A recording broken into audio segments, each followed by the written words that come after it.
निवडणुकीच्या दुसऱ्या टप्प्यात आज शुक्रवारी 12 राज्ये आणि एका केंद्रशासित प्रदेशातील 88 जागांवर मतदान होत आहे.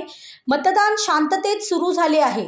यामध्ये महाराष्ट्रातील वर्धा, अकोला, अमरावती, बुलढाणा, हिंगोली, नांदेड, परभणी, यवतमाळ, वाशिम या 8 लोकसभा मतदारसंघात मतदान सुरू झाले आहे.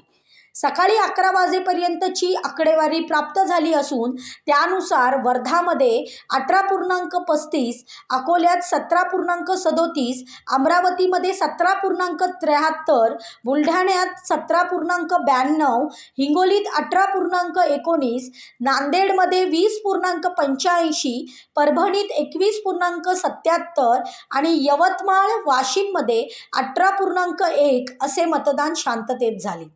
टाइम्स डिजिटलला लाईक करा, सबस्क्राईब करा, शेअर करा आणि बेल आयकॉन दाबायला विसरू नका. पाहत रहा टाइम्स डिजिटल.